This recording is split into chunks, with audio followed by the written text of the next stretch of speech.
Well, it was a close call in Berkeley. Let's break down USC's performance against unranked Cal. It's the battle of the quarterbacks. Caleb Williams and Michael Penix Jr. go head-to-head this Saturday in a highly anticipated matchup. And the women's soccer team will take on number 2 UCLA in the crosstown matchup that will be the game of the season.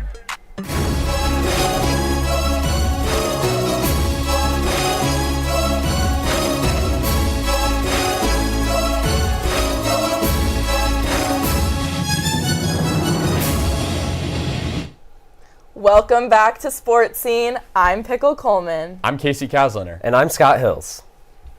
Well, USC football is back to its winning ways, but we'll see how long that can last as the Trojans still look like they're struggling to find their groove again.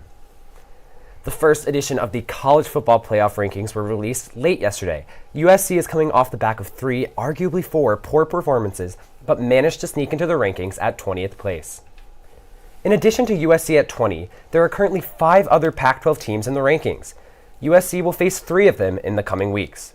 Washington leads the Pac in 5th, Oregon is right behind them ranked 6th, followed by Oregon State in 16, Utah at 18, and UCLA at 19. Though their playoff hopes look bleak, USC is optimistically in 2nd in the Pac-12 and is currently in control of its destiny to return to the Pac-12 championship, with momentum hopefully heading in the right direction. I believe this team can win this league. Hell yeah, I do. Hell yeah, I do. I know we can. We got to go do it. We got some fun, exciting challenges ahead coming up. Like we know that. In the Pac-12, the road ahead is incredibly tough. USC will face Washington's elite offense this week. Then they'll play Oregon at Autzen Stadium, a place USC hasn't won at since 2011. And the Trojans finished their season playing in the battle for the victory bell against a strong UCLA team. Will, Thomas, what do you guys make of the first college football playoff rankings? Well, Will, we just heard it. USC slotted it at 20 in the first college football rankings. What's your reaction? It's pretty close to where I would have them. The only beef I have, I would have put Kansas at 21 above them. They have the same number of losses, but Kansas has a top 10 win. They beat Oklahoma last weekend. USC has yet to beat a ranked team, so that's the slight beef I have, but I think 20 is pretty fair. Well, I want to talk about the team that Kansas just beat, like you said, Oklahoma. Oklahoma beat number 7 Texas. Texas beat Alabama, and somehow Oklahoma is below both of those teams. And I think it just goes to show the CFP rankings, it's not about who you lose to, it's about when you lose. And I know you're going to get me for this, but USC, neither of their losses have come in November yet. You win these next 3 games in the month of November against 3 ranked teams, we could see a Pac-12 championship for USC. I think that's completely ridiculous. We have never seen once a two-loss team make the college football playoff. This certainly isn't the year where it's going to happen, and USC is certainly not the team to pull that off. We see how they played basically since the Stanford game. They play down to competition, lose when they play good teams. The idea that they're going to rip off 2 straight wins against the class of the Pac-12, I think is ridiculous. But I want to get to another take I had, which is the 5-6 spot. Yes, I know Washington's undefeated. Yes, I know they beat Oregon head-to-head. Oregon is better than Washington. Oregon should be ahead of Washington. Take a look at what's happened over the last couple of weeks. Washington has struggled with the dregs of the Pac-12. Could have lost to Arizona State had it not been for a pick 6. Could have lost to Stanford if had not been for a drop on 4th down. Oregon just went into Salt Lake City against Utah and beat the Utes in Salt Lake City for the first time with fans in the stands since 2018. That was a blowout. I think Oregon's better. But the thing is, Will, if you're the CFP committee, you cannot put Oregon over Washington, knowing that Washington already beat this team. Washington undefeated. Oregon has that 1 loss. You cannot put Oregon over Washington in this situation right here. That game was fluky. Oregon failed 3 times on 4th down conversions. They missed a very makeable field goal at the end of regulation that could have sent that game to overtime. I think Oregon just does more things well than the Huskies do. Huskies are relying on the deep pass game. Oregon runs the ball better. They play better defense than Washington does. I think if there's a rematch in the Pac-12 championship game, I guarantee you Oregon comes out with the win. Well, that is a hot take from Will. He has made a guarantee of a win, but we will see how these rankings evolve in the next couple weeks. But for now, let's go back to the desk. USC got back in the win column, but it was less than pretty. Mendoza looking, scrambling, looking, has to try something. No! Nothing there.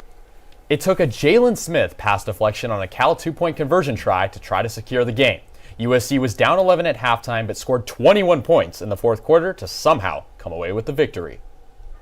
In a game with over 1,000 combined total yards, this one was a shootout. For USC, the offensive effort was led by quarterback Caleb Williams and running back Marshawn Lloyd. Williams finished with 369 passing yards and 2 passing touchdowns, plus 2 touchdowns on the ground. Lloyd finished for 115 yards on the ground and 2 touchdowns. As for the Golden Bears, running back Jaden Ott matched his career high with 3 touchdowns and rushed for 153 yards. There's a certain sense of excitement, but also when we get in that huddle right before we go out there and have our plays and stuff, it's a sense of control that we have to have, and emotional control, especially. Like I said, there's a lot of excitement. So having that sense of emotional control is really important for us to go out there and execute and have consistency, like EG just said. For those opportunities that they give us. So, what were your guys' main takeaways from the narrow victory in Strawberry Canyon? Hate to say it, but I think that this game was a perfect example of USC's weaknesses on defense. I mean, giving up 49 points to a 3-5 team is not exactly what the Trojans need at this point in the season. Highlights of the game for sure, though, would be Caleb passing for 2 touchdowns and then running into, additionally, Marshawn Lloyd. I think that the USC offense looked a lot more solid as well, so hopefully that strength can keep going. I'm ready to take the optimistic approach here. I think this is the momentum in the right direction for this team. What the Trojans lacked in the receiving core, they made up for in the run game by Marshawn Lloyd. And a cleaner game than the last couple of weeks for Caleb Williams. It wasn't a perfect game by any means for either team, but that USC kept their Pac-12 championship hopes alive. I love a comeback story. I'm interested to see if they can give a strong Washington team a run for their money. We brought up Marshawn Lloyd. Austin Jones also with a touchdown, 2 in the ground. And Jaden Ott. I mean, the running backs really stole the show this game. And Caleb Williams, 2 touchdowns on the ground. Yes, passing was a big factor, but those touchdowns on the ground were something of beauty. Marshawn Lloyd as well. I mean, really the reason USC won this game, getting them inside the 10 multiple times and securing the victory for them. I love this game and from a tailback perspective, but do agree that USC should have won by more points. Definitely. So it is the 100th homecoming weekend at USC, and the Trojans prepare for their biggest test yet. The undefeated 5th-ranked Washington Huskies are coming to LA. The Huskies will enter the Coliseum with an electric offense that USC must be on the lookout for. Led by 6th-year quarterback Michael Penix Jr., Washington has looked elite through 8 games. The Huskies have beaten teams thanks to an unstoppable offense. While USC only beat Cal by 1 point, the Huskies beat the Golden Bears by 27. Washington also beat future Big Ten opponent Michigan State 41-7. A few weeks ago, Washington came away with a statement win against the Oregon Ducks. They have, however, played in some close, nerve-wracking games against opponents like Arizona State and Stanford. In the Cal press conference, Lincoln Riley talked about USC's recent play. Try to beat Washington next week. Those are my thoughts on it. That's my job, is to get this team ready. That's sitting 5-1 in the best conference in America, to try to go win it, and that's where my focus is. The reality is, do we need to? Are there areas where we have to be better defensively? Of course there is. Saturday's matchup will be an offensive shootout featuring 2 elite quarterbacks. Both destined for the NFL draft, Caleb Williams and Michael Penix Jr. are clear passing leaders this season. The 2 QBs are 1st and 2nd in college football in passing yards, and they are in the top 3 in touchdowns. So guys, who do you think will be the stronger QB on Saturday? Well, I mean, I think overall these 2 quarterbacks have been neck and neck in terms of Heisman rankings and statistics. But, I mean, I really think that Michael Penix Jr. has a much easier situation. When you're throwing to Roma Dunze and Jalen Polk, I mean, your situation there with the offense is just going to be great. You have 2 elite targets that are destined for the National Football League. Yes, Caleb Williams does have Brendan Rice and Taj Washington, but he's had to do a lot himself. He runs the ball a lot more than Penix does, especially for touchdowns. And I do think that Caleb Williams, in my opinion, is slightly better, just given the fact that he has less resources to work with. Penix Jr. has an elite team, and that's why he's undefeated. You know, Casey, I'm going to have to counter that. I think at the end of the day, Penix is the more complete quarterback. He's made a strong Heisman campaign for himself this season. He has a slightly higher QBR on the season. But as you said, he does have more options offensively, which gives him an advantage that Caleb doesn't have in his receiving core. Yeah, I mean, this definitely is going to be a close call. I'm excited to see what happens. I mean, we do have Penix with more interceptions than Caleb, so that's something to keep in mind, but we'll have to see what happens at the Coliseum this Saturday. Well, potentially the biggest reason why Washington has been so successful this season has been Michael Penix Jr.'s connection to his receivers. The Huskies have an aggressive aerial attack, with 8 receivers scoring touchdowns this season. Penix Jr., who leads the NCAA in passing yards, has relied heavily on 2 elite receivers for production. Junior Roma Dunze and sophomore Jalen Polk each have 7 touchdowns and average over 100 receiving yards per game. The Washington offense averages over 500 yards per game, good for 5th in the nation. It scores 40 points per game and averages the most passing yards out of any team. Will has more on the Washington offense. Well, USC's passing defense this year has been suspect at best. Despite a favorable schedule, the Trojans are in the bottom half of the Pac-12 in pass defense. Big plays have been a concern all year, so let's take a look at what's gone wrong.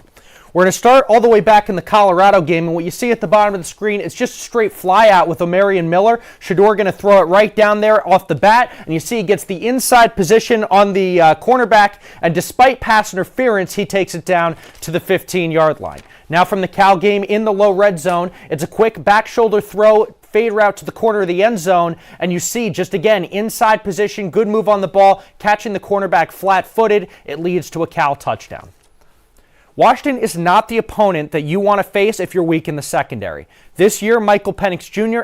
averages a nation-leading 368 yards per game, and Roma Dunze and Jalen Polk are both top 10 receivers in the NCAA.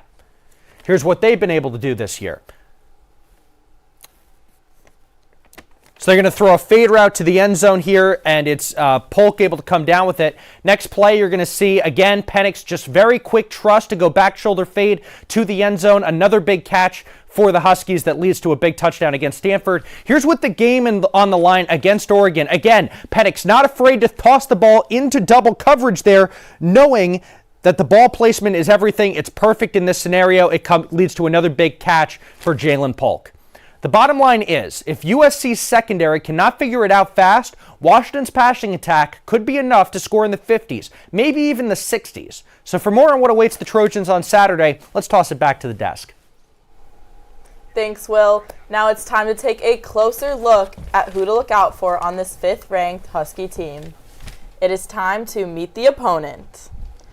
Quarterback Michael Penix Jr. is a crucial player to watch this Saturday. Penix Jr. is ranked 1st in the country in passing yards with 2,945 and passing yards per game with 368.1. He has 24 touchdowns and 6 interceptions and is currently a top Heisman contender. Junior wide receiver Roma Dunze has been Michael Penix Jr.'s favorite target thus far, with 907 receiving yards and 7 touchdowns.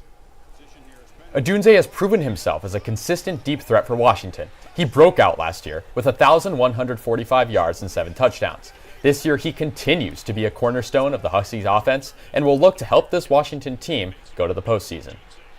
When it's not Penix connecting down the field to Odunze, the Huskies offense is still dynamic in the run game, powered primarily by the likes of junior running back Dylan Johnson. The junior is in his first season with the Huskies after transferring from Mississippi State in the spring. Johnson ran for 100 yards against Oregon's strong defense and has rushed for 6 touchdowns on the season so far. Matched against USC's struggling defense, expect Johnson to run for big yardage this weekend. This Washington team clearly has a strong set of offensive weapons at Penix Jr.'s helm. It'll be exciting to watch them work their magic against the Trojans on Saturday. Up next, women's soccer will wrap up its successful regular season against crosstown rival UCLA. And women's volleyball prepares for 2 home matches against the Arizona schools.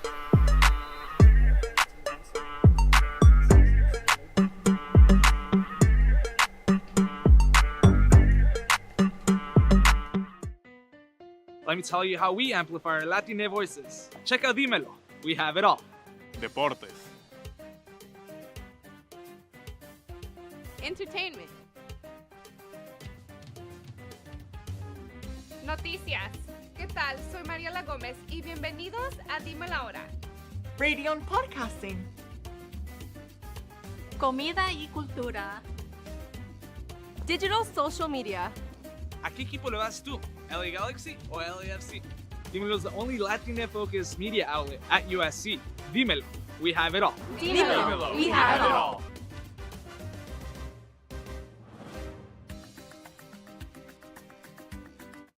Mr. Owl, how many licks does it take to get to the Tootsie Roll center of a Tootsie Pop? Let's find out. 1, 2, 3.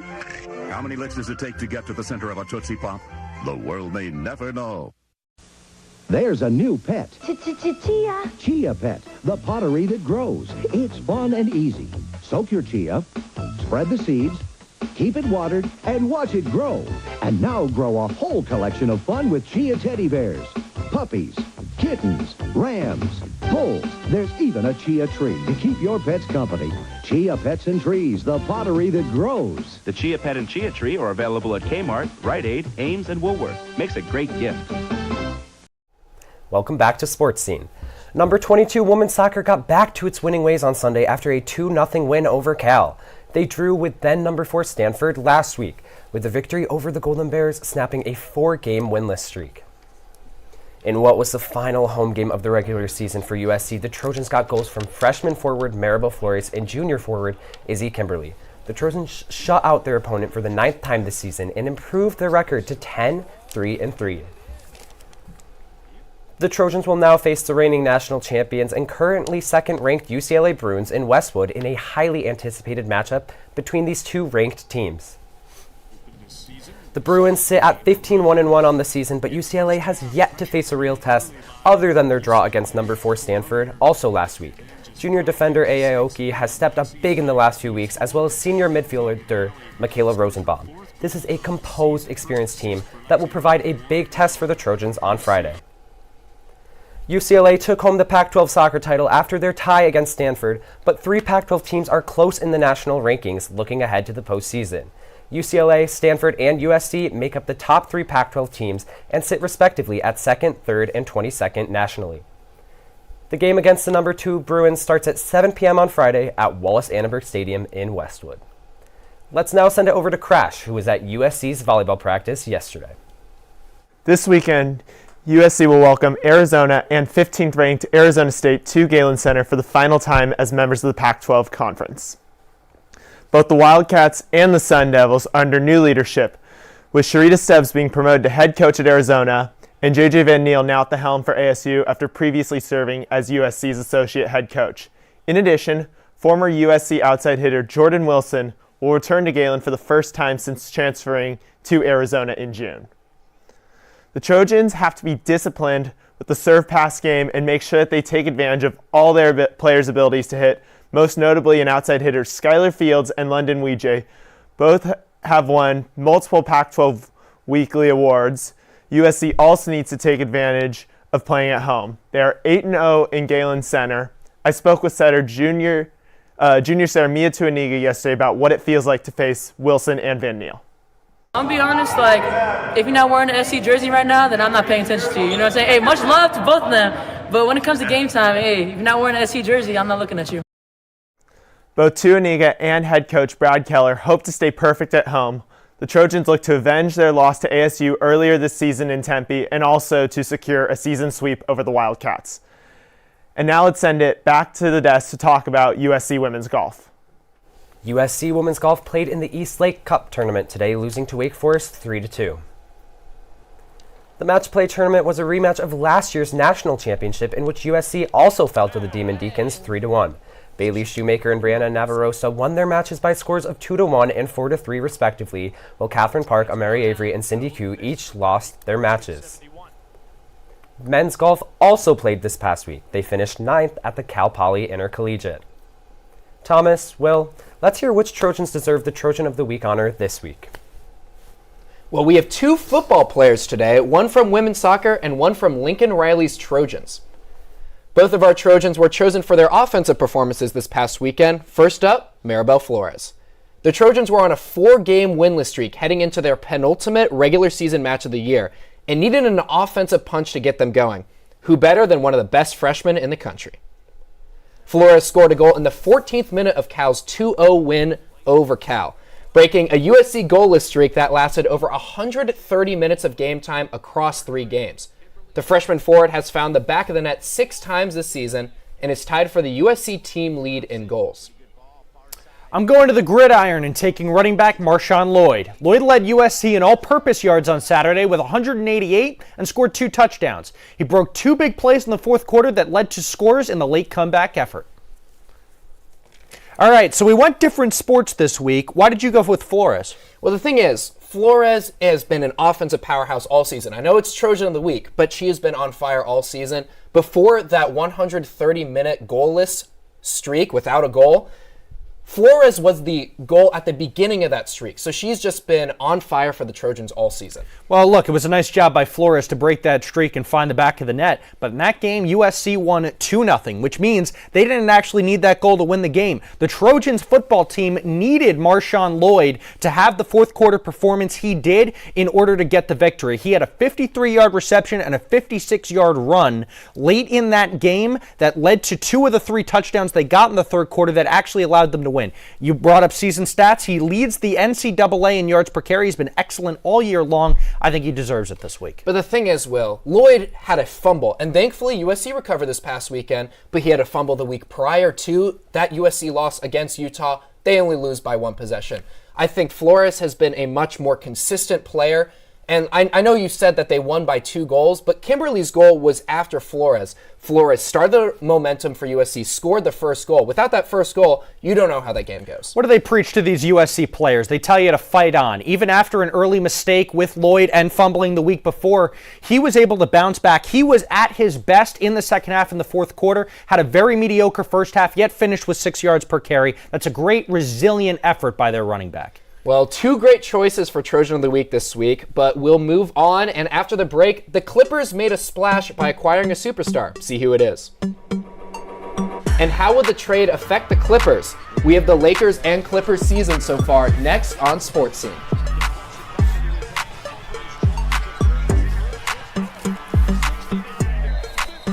Bonjour, je suis le grand musicien. Je suis la jeune fille.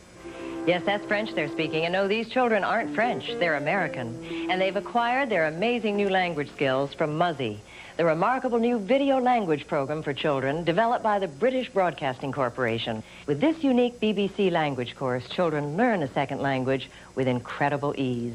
4 delightful videos quickly become their favorite TV show and teaches children the same way they learned English. Learning another language becomes fun. You'll be amazed when your children begin speaking and understanding their new language from the very first day through this unique method. The entire course, 4 videos, 2 audio cassettes, the activity book, and the parent's guide and answer book is available in French, Spanish, Italian, or German.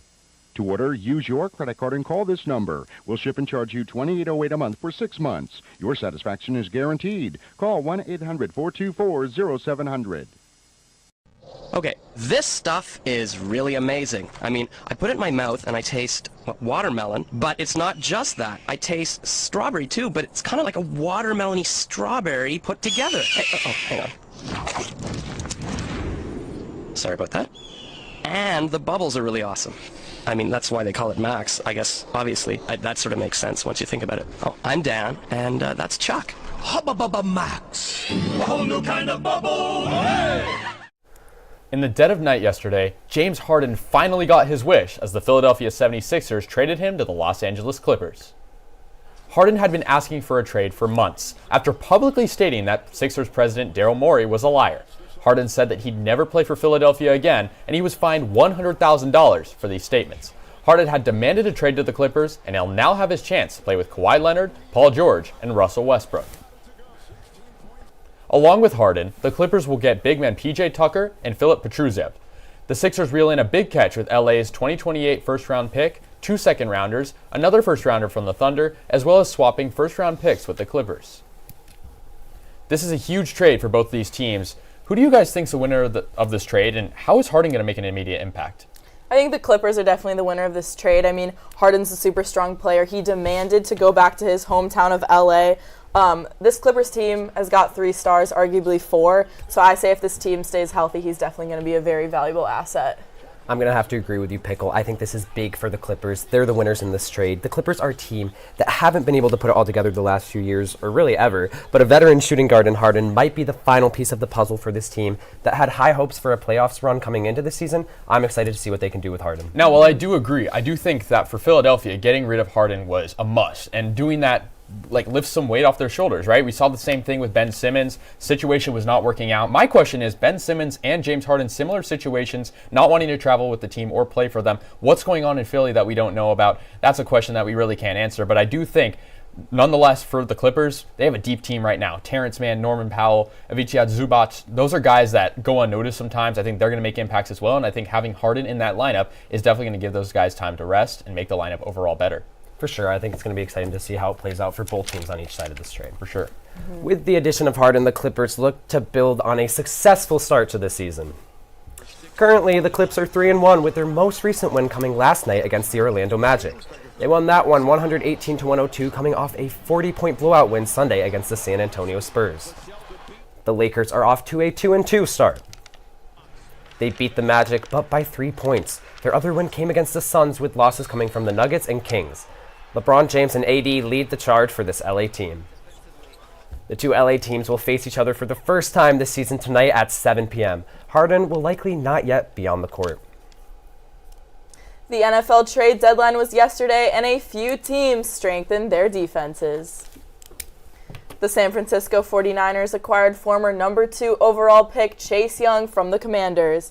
The stacked San Francisco defense will add a once-elite pass rusher looking to revive his career. In Chicago, the Bears also made a trade with Washington, adding defensive end Montez Sweat in exchange for a second-round pick.